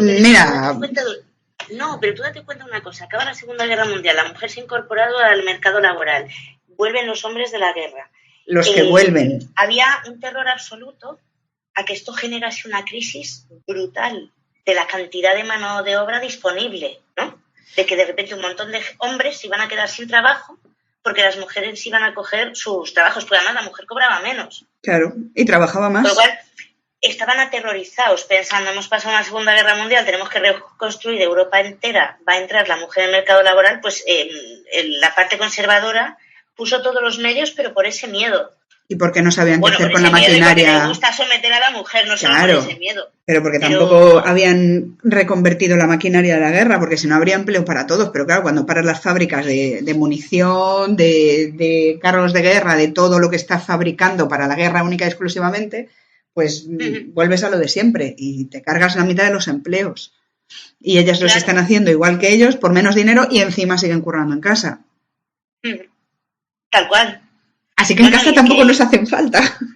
No, pero es que aparte tú has dejado a las mujeres ir a trabajar. Esa que ha tenido que dejar su trabajo porque además se presionaba mucho desde la familia. O sea, luego aquí veremos en España el franquismo que hay pluses porque tu mujer deje de trabajar cuando te cases. O sea, tú te casas y te pagaban un plus porque tu mujer dejase su empleo. Claro. Que se llama de casa. O sea, hay muchas formas de presionar pero es que aparte estaban viendo que esas mujeres que habían salido, habían visto la libertad y de repente se habían tenido que volver a casa. Estaban teniendo problemas enormes de, pues eso, todos los problemas mentales que se pueden tener cuando te vuelven a encerrar después de haberte soltado. Ansiedad, depresión, alcoholismo, o sea... Sí. Como otra guerra más, pero bueno. Pero más silenciosa. Sí. Y después de la Segunda Guerra Mundial tenemos a Simone de Beauvoir, la fantástica escritora filósofa. Se la considera la precursora de la tercera ola del feminismo, porque escribe El segundo sexo en 1949. Esta obra, que yo que te diga, me cago en la leche, esta aprendió a escribir igual que Heidegger y no hay Dios que los entienda. Son tan crípticos y tan coñazo, tía. Y esta es tan de... entre lo críptica que es, en la parte esta de inconsciente psicoanálisis que le mete y de existencialismo es una... Por Dios, ¿cómo se puede escribir tan complicado y ser tan espesa? Simone de Beauvoir, por ejemplo, es súper famoso porque aquí es cuando dice que no se nace mujer, se llega a serlo. Claro, pero claro, aquí tenemos que entender lo que pueda querer decir. Lo que entiende como mujer, claro.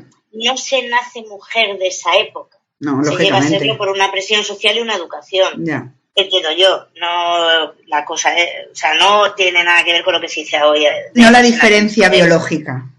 Claro, se decide lo que uno es. No, esto es, no se nace mujer, se llega a ser. O sea, ser la mujer que habéis construido, pues hay que llegar a serlo. No se llega por la naturaleza ni de coña. No, lógicamente es no. Es verdad que para ella la libertad de la mujer es el tema central de la libertad es el tema central de la obra entera, la libertad de la mujer. Es lo que ella está pidiendo. Pero, sin embargo, es una obra que, pese al peso que se le da hoy en día, en su momento, no tuvo mucho eco porque estaba en pleno auge la mística de la feminidad. De hecho, esta tía estaba casada con Sartre. Ya. Y Sartre, muy feminista, yo te digo que no era. No. Y además, escúchame, la mística de la feminidad que llegó a España también con ¿cómo se llamaba esto? El libro que tenía mamá, por Dios. No, pero eso es la época del franquismo. Es que nosotros hemos ido mucho más tarde. Ahora hablaremos un pelín antes de acabar este episodio de España, pero verás cómo es que España ha ido con un siglo y pico. Entonces, también es verdad que Simone de Beauvoir aboga todo por la libertad y la igualdad de la mujer oprimida y no sé qué, y habla como si viviese en un infierno cuando ella era licenciada, estaba ejerciendo de profesora en universidad, estaba arrejuntada con Sartre y se juntaba con toda la élite intelectual del siglo XX. Entonces también se critica mucho a Simone de Beauvoir ¿De qué te quejas? No, claro, tú no eres la que tendría que criticar esto. Porque ella lo habla como si lo viviese. Es como, pero bueno. Pero la obra tiene su tema. Lo que pasa es que está muy complicada escrita. Entonces ahí es donde digo, si queréis ver un vídeo que alguien hable de este libro, vais a tardar mucho menos. Y lo vais a entender mejor. ¿Qué? Que lo vais a entender mejor. Sí. Sí. Porque es que si no, eso es incomprensible. Y luego, Betty Friedman escribe un libro que es La mística de la feminidad, o sea, el mismo nombre, lo escribe en 1963 y es una descripción del modelo femenino que ha provocado la posguerra. Y su mensaje central es que hay algo que está pasando que nadie sabe ponerle nombre. Entonces ella lo llama el problema que no tiene nombre. Uh-huh. Esa mística de la feminidad en la que se había confabulado, pues eso, la política y los medios de comunicación para presionar a la mujer, sí. Betty Friedman lo llama ese algo que está pasando, que no el tiene problema nombre. Que no tiene nombre. Claro, porque es algo muy etéreo, expresión chunga. Sí, y no hay nada escrito en ningún sitio, pero todos te miran y ya, es que no... Claro, es que además Betty Friedman defiende que es que esas mujeres que experimentan la opresión sienten una sensación de vacío porque se están sintiendo definidas no por lo que son, sino por las funciones que ejercen. Están definidas como esposa, madre y ama de casa. Claro, y Betty Friedman nos dice que para romper esta mística de la feminidad y salir de la trampa, tienen que incorporarse al mundo del trabajo y lograr su autonomía. Ya. Y esta mujer no se quedó solamente en escribir libros, pasó a la acción, creó la Organización Nacional de Mujeres, que es la NOW, N-O-W, que llega a ser la organización feminista más influyente en Estados Unidos. Y ellos consideran, por ejemplo, que si las mujeres ejercían todos los derechos que se les tenían que dar, se iban automáticamente a incorporar a la vida activa, pública, política y laboral. Y sus problemas tendrían solución. Acabamos con la histeria, acabamos con la depresión y mamá ya no tortura a papá psicológicamente. Ya, pero bueno. Claro. Entonces, dentro de este ambiente, pues las mujeres empiezan a intentar, pese a esa presión social, pasar de esa presión y empezar a desarrollar una vida profesional. Y esta organización hace mucha presión para que esas mujeres entren, se eduquen y da mucha educación para ese fin. ¿Y en España qué? Y ahora vamos a hablar, porque España va con retraso. Entonces, la primera ola del feminismo en España ya es la época del sufragismo. ¿Vale? La primera época fuera era la de la Revolución. Nosotros ya nos unimos en el sufragismo. Y es a finales del siglo XIX y principios del XX. mucho más tarde que el resto de Europa. Solo por vuestra curiosidad, que sé que la tenéis, ¿sabéis cuándo se consiguió el voto masculino? ¿Masculino? Sí. ¿En España? El sufragio. Sí, en España, perdona. En España, sí. Estamos hablando de reyes totalitarios, pues a mediados finales del siglo XIX, principios del XX. Sí, en 1890. Claro. 1890. Es que aquí los reyes totalitarios y que venían de casta divina duraron mucho, tía, mucho.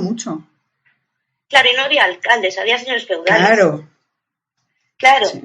No tenía sentido, pero es que yo vi la fecha y digo, pues tampoco hay tanta diferencia con el femenino. Pero bueno. Claro. 40 años. Hombre, también, escucha, del español al británico. ¿Qué? Empezamos 100 años después, pero ya nos habían hecho todo el trabajo, entonces ya nos unimos ahí al carro. Realmente en España no existía una polémica real sobre el tema feminista, claro. Pero es verdad que se venía escuchando lo que estaba pasando en Europa. Claro. Entonces, aunque aquí no hubiese movimiento, era como aquí llovía, poallaba. Aquí poallaba, iba empapando los cerebros y los iba humedeciendo. Sí. Claro, porque además también tenemos que tener en cuenta que en el siglo XIX la situación de España es desastrosa. O sea, los reyes que abdican, que vuelven, Primera República, vuelve el rey, o sea, un infierno.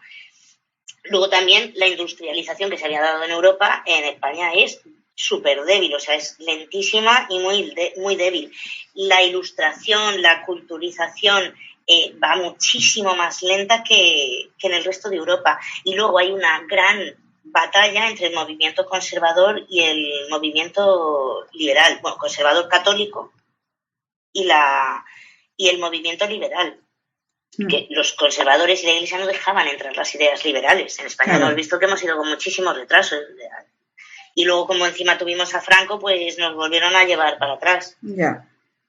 Entonces, no había feminismo como tal, pero sí que iban calando ciertas ideas y también es que teníamos problemas mucho más importantes que el feminismo en ese sentido. Entonces, esto ha condicionado el retraso. Y llega la guerra civil y la lía parda, o sea... Claro. En 1914 se crea la Junta para la Ampliación de Estudios. Que esto, por ejemplo... es súper... Esto lo hace el movimiento conservador presionado porque esto es súper innovador porque a lo que se dedica es a mandar estudiantes fuera, al extranjero para estudiar, y eso hace que empiece a entrar ya de una manera mucho más seria pues toda esa cultura feminista que se ha ido desarrollando por Europa. Porque ¿qué opiniones había en España desde la entrada del feminismo? Pues que las mujeres eran inferiores biológicamente. Claro.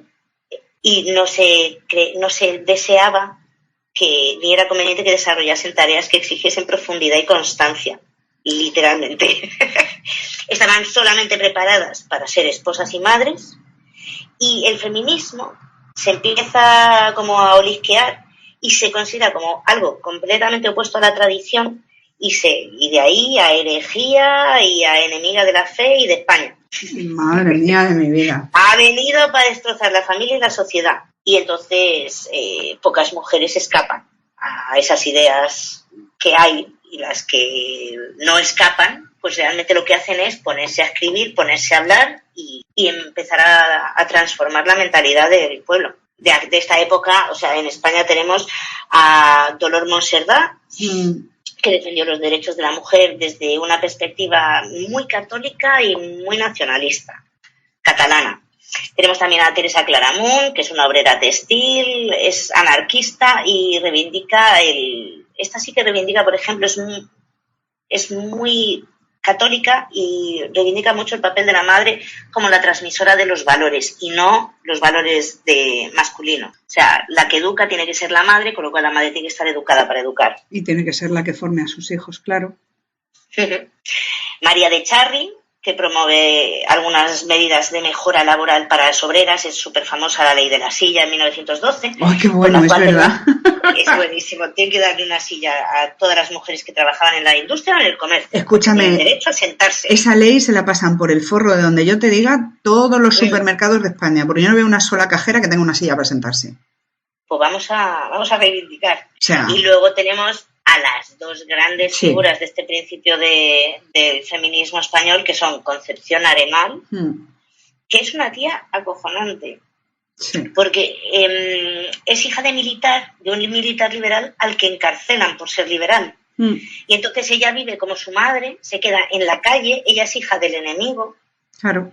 Ya desde pequeñita siente esa necesidad de no oprimir al que piensa diferente. Por ejemplo, ella tuvo que vestirse de hombre para acceder a las clases de la Universidad de Derecho en Madrid como oyente, que luego consiguió, luego se sacó la carrera. Era como oyente el tía.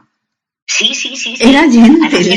Era súper productiva, escribió, pero vamos, criticó la sociedad para arriba, para abajo, el rol de la mujer como madre y esposa le parecía apestoso. Sin embargo, por ejemplo, no defiende el derecho al voto, Concepción Arenal.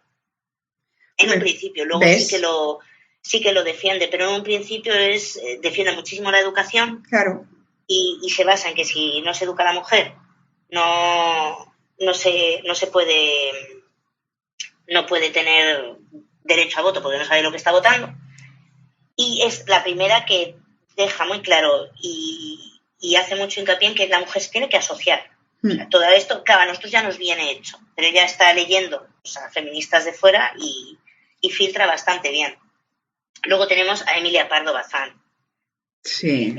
Es una escritora feminista, se dedicó muchísimo a intentar conseguir educación igual para hombres y mujeres, porque es verdad que había educación para mujeres, pero era muy básica y incluso la primaria era diferente para hombres y mujeres. Para las mujeres era costura y modales. Para los niños matemáticas. Ya. Claro, fundó y dirigió la Biblioteca de la Mujer y aunque fue rechazada 3 veces para formar parte de la Real Academia Española de la Lengua, sí que logró ser la primera mujer que ocupaba una cátedra de literatura neolatina en la universidad. Misma. Ella tuvo que luchar a brazo partido para conseguir eso, macho. Claro, pero una cosa súper chula de esta mujer es que desde el principio tiene muy claro que el origen del problema de la mujer no es que no sea igual al hombre, es que el hombre no considera a la mujer como una persona por sí misma. Ya. Y ella sabe que eso solo se va a poder cambiar con la educación. Lógico. Y también tiene clarísimo que o sí hay que intentar disminuir la influencia de la Iglesia, porque es una barrera enorme. Claro, es la espiritualidad.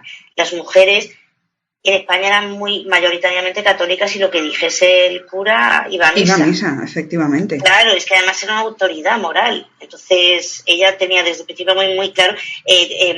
Emilia Pardo Bazán fue la que estuvo, no sé si casada o arrejuntada, pero igual incluso casada con Pío Baroja. O sea, vaya sobremesas tenía que haber en esa casa, vamos. A partir de los años 20, el feminismo español pues empieza a pedir ya el voto femenino. Se crea en 1918 la Asociación Nacional de Mujeres Españolas, que es muy importante porque está formada por mujeres de clase media, también hay universitarias, esposas de profesionales, no tienen tanto en cuenta la clase obrera, pero es verdad que de aquí salen las otras grandes figuras de un feminismo más tardío, como son María de Espinosa, Benita Asas, Clara Campoamor, Victoria Kent. Entonces, el sufragio femenino finalmente fue aprobado en octubre de 1931 por votación en la Corte Constituyente. Pero realmente, esto se da al principio de la Primera República, pero realmente la República lo aprueba porque la República promovía todos los principios democráticos. Entonces se siente obligada, pues si estamos defendiendo la democracia, tenemos que darle este derecho a las mujeres, claro. Pero no fue tanto en plan de hay que darle el voto a la mujer, sino, no, señores, si queremos defender la democracia no podemos dejar esto atrás, porque es que no tiene sentido ninguno. No porque te comen. Es que todas estas figuras eran gente muy educada, muy seria, que convencía muy bien al pueblo, pero no lo convencía muy bien porque sí, lo convencía muy bien porque tenía pues unas teorías muy firmes, unos razonamientos muy claros y hubo, claro, durante la República lo que hicieron fue presionar mucho para que la República invirtiese muchísimo en educar al pueblo. No había televisión, no había nada. ¿Cómo llegaban todas estas noticias y tus nuevos derechos y tus nuevas libertades a las mujeres de las aldeas? Pues a través de prensa, de radio y del que daba las noticias, claro. Se mandaban profesores de carácter voluntarios unos y otros no, y se mandaban profesores para educar, los maestros de toda la vida en estos valores. Aquí es muy famoso el debate que tuvieron Victoria Kent, que decía que no era el momento de dar el voto a la mujer porque había que educarla primero, claro. Y Clara Campoamor, que decía, vamos a darle el voto a la mujer porque la educación... Llega luego. O sea, la de educación, esta es la primera puerta que hemos abierto. Realmente yo creo que es que era más concreto y más sencillo dar un voto que organizar una educación. Sí. O sea, tardas más en construir los colegios, aunque sea, porque no puedes duplicar si vas a meter hombres y mujeres, que en dejar de votar, sí, lógicamente. Claro. Y en este momento, estas intelectuales, pues, dan lugar a lo que se llama la mujer moderna. Es una mujer emancipada, que es independiente, está muy bien educada y se da cuenta de que la sociedad es muy machista y que hay que trabajar desde la política. Y aquí acaba la primera ola en España y tenemos la segunda. Yo creo que aquí vamos a acabar el primer capítulo porque la segunda ola da para largo y yo quiero explayarme bien en la segunda ola porque a mí me parece más interesante todavía que la primera. Espero que os haya gustado. A mí es que me parece un tema tan interesante, sobre todo por eso, por saber lo que se ha estado consiguiendo y lo que nos queda por conseguir. Lo que nos queda por conseguir a nivel mundial, porque hay muchas cosas que se han conseguido aquí, que siguen sin conseguirse en otros sitios, que aquí caen de cajón, porque es lógico que aquí se tengan y que en otros sitios es como si hablases de extraterrestres. Sí, tienes toda la razón. Que es lo que nos pasaba hace 100 años aquí. Gracias a Dios hemos nacido donde hemos nacido. Sí. Pero bueno, también tenemos que poner un poquito los pies en la tierra y saber que una parte del camino para nosotras, donde vivimos, está trillado. Entonces hay que poner las pilas en otras cosas y ser conscientes de que ya no vivimos en un patriarcado tal cual. O sea, la sociedad ha cambiado mucho y quedan ecos del patriarcado, pero no podemos cambiar las cosas criminalizando al total de la otra parte. Efectivamente, te doy toda la razón, pero toda. Es que si no estaremos haciendo lo mismo que se ha hecho. Es lo que hablábamos el otro día de la venganza, de pues ahora yo más y voy a por ti. Claro. Me has tenido debajo de la bota, pues ahora te vas a cagar. Pues es que eso demuestra muy poquito. No, y si para unos que lo han hecho no les ha funcionado porque mira cómo estamos, pues obviamente vamos a tratar de hacerlo de otra manera que igual funciona mejor. Pues nenos, el próximo día, segunda ola, nos metemos con toda la parte gorda. Es que aquí hay chicha. Del feminismo moderno. Vamos a tener que hacer 3 y el tercero yo creo que va a ser el divertido de la muerte porque es la problemática y la crítica a las partes criticables del feminismo. Voy a decir una cosa, hay que diferenciar entre feminismo y activismo de género, pero ya hablaremos. Eso vamos a explicarlo el siguiente día para quien todavía no lo tenga muy claro. Venga, ¿vale? Pues un besote a todos, pasadlo bien y que os vaya muy bien la semana. Besitos, hablamos la próxima semana. Chao. Hablamos.